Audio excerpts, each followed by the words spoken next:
শুক্রবার রাতে বেরিয়েছিল এসআইআর এর দ্বিতীয় সাপ্লিমেন্টারি তালিকা। তার 24 ঘন্টার মধ্যেই প্রকাশিত হলো তৃতীয় তালিকা। voters.eci.gov.in এই লিঙ্কে ক্লিক করে বিস্তারিত তথ্য দিয়ে নাম আছে কিনা দেখতে পাবেন ভোটাররা। জানা গিয়েছে, প্রথম তালিকায় ছিল প্রায় 10 লক্ষ এবং দ্বিতীয় তালিকায় ছিল প্রায় 21 লক্ষের মতো নাম। কমিশনের তথ্য বলছে, প্রথম ও দ্বিতীয় অতিরিক্ত ভোটার তালিকা মিলিয়ে মোট 31 লক্ষ নাম তোলা হয়েছে। এবার জানা গেল, তৃতীয় সাপ্লিমেন্টারি লিস্টে প্রায় 2,10,000 ভোটারের নাম উঠেছে।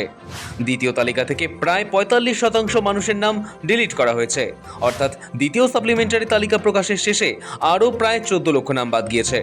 এর মধ্যে সিংহভাগই মহিলা এবং সংখ্যালঘু ভোটার। জানা গিয়েছে, এখন থেকে আর শুধু শুক্রবার করেই সাপ্লিমেন্টারি তালিকা প্রকাশ করা হবে এমনটা নয়। জুডিশিয়াল অফিসাররা যখন যেমনভাবে যতটাই সাইন করে দেবেন, সেই দিনই সেই তালিকা প্রকাশ করবে কমিশন।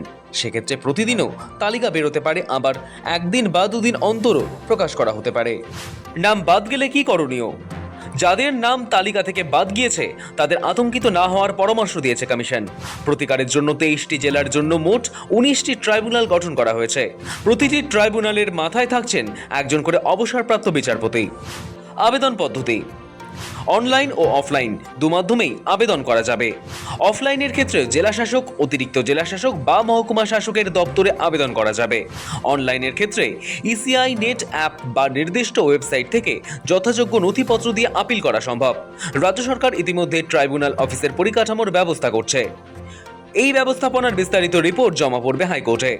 আদালতের নিযুক্ত পর্যবেক্ষক ওই অফিসগুলি পরিদর্শন করে সন্তোষ প্রকাশ করলে তবেই ট্রাইব্যুনাল কাজ শুরু করবে। সমস্ত আবেদনের চূড়ান্ত নিষ্পত্তি না হওয়া পর্যন্ত এই ট্রাইব্যুনাল বহাল থাকবে। গত 28শে ফেব্রুয়ারি চূড়ান্ত ভোটার তালিকা প্রকাশ হয়। সেই সময় 60 লক্ষেরও বেশি নাম বিচারাধীন ছিল।